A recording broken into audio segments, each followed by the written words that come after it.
So for once, this isn't the classic Ferrari versus Porsche battle, and I'll tell you why.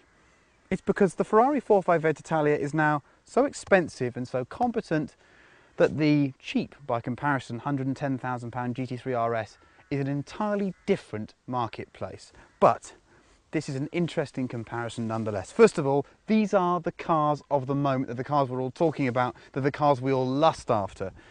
And there's something more here. There's something digital versus analog. You see, Ferrari is very keen to tell us what it's done with the systems on the 458, and having driven it, I can tell you they are sensational. This is the first car that takes black boxes and actually adds to the enjoyment for the driver. Whereas the Porsche is arguably the last of the old school. It still has a stick between the seats and it makes you work hard for its performance, but it is, in my experience, uniquely rewarding for all that. So here we are, we've got perhaps the first of a new type of supercar, and sadly perhaps the last of an old type of supercar. We're nowhere near a circuit, we're on the road in the UK.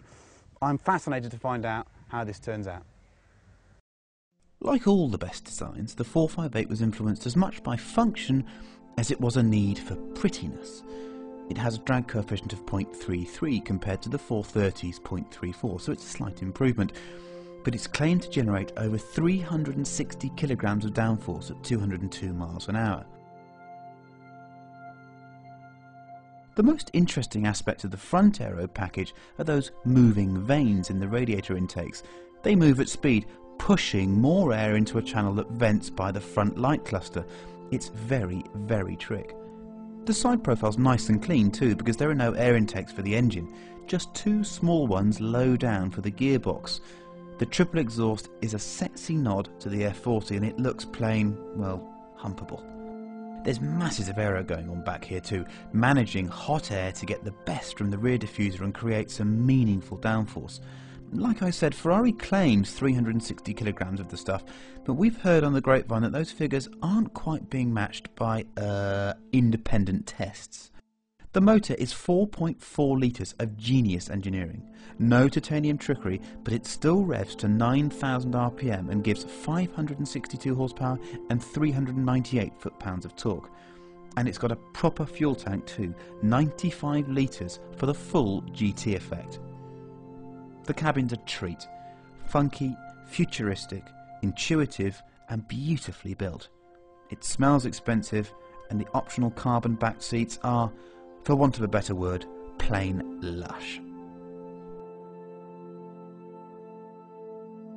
Next to the insectile, almost angry-looking 458, the Porsche is much more conventional, but it's still very, very aggressive. It looks like it wants to fight you. There are no moving vanes, no clever aero, just a monster splitter and rear wing combo that gives plenty of downforce. Porsche claims 170 kilograms at 186 miles an hour, which, from my racing experience, sounds a bit more believable than the 458 claims. The motor is mechanically identical to the 3.8 litre 6 in the base GT3, but it has an improved intake, revised ignition timing and a titanium exhaust, so it gives 444 horsepower and 317 foot-pounds of torque. It's 100 kilograms lighter than the 458, but in fairness, the Fandango absolutely nails it with 378 bhp per tonne compared to the Porsche's 324. Ceramic brakes are standard on the 458, but they're an option on the GT3 RS. These are 380mm compared to the Ferrari's enormous 398mm fronts. The cabin's not quite as basic as the RS badge might lead you to believe. This car has nav, an iPod thingy, and even foldable seats, which of course are completely useless when all you have in the back is a load of scaffolding. Oh, and it has lots of stickers, which don't make it any faster.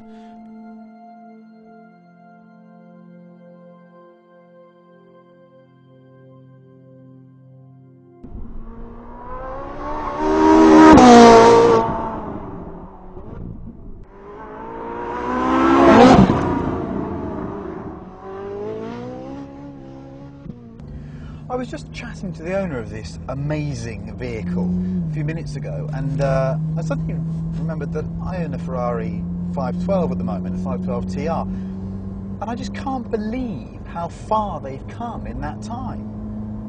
You know, in a decade and a half, I know it's a long time, they've completely reapproached the subject of fast cars.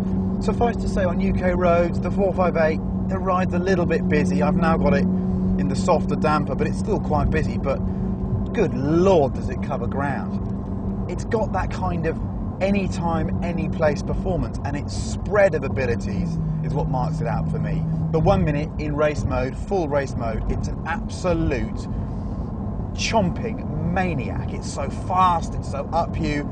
Yes, the steering remains quite light and a bit too quick and a bit lacking feel, but it's an amazingly exciting experience. And then when you want to, like now, you just knock it into automatic, the double clutch gearbox becomes the smoothest automatic imaginable, and you've got something, well, that you could literally use every single day. I stand by what I said when I first drove it.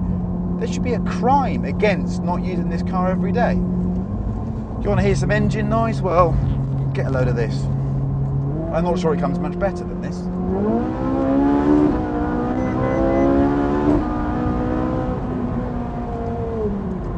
Actually, it does come a bit better than this, and it comes better than this in the white German car, because the white German car sounds more authentic. The 458's noise is a little bit synthetic, a little bit synthesized, but I'm splitting hairs here.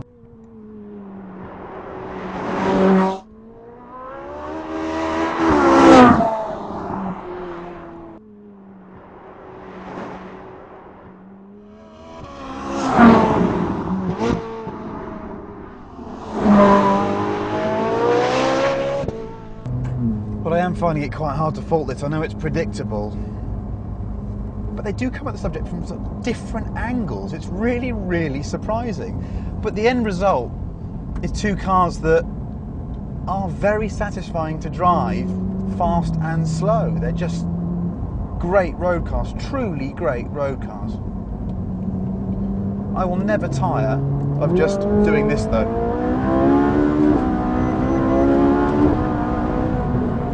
When Evo finally figures one of these, or when someone finally figures one of these, it's going to go really fast. I reckon we're looking low 7s to 100, maybe even a high 6. I remember first seeing the McLaren F1 road test in autocar all those years ago, May 1994, if my geek memory serves me well. And you know what?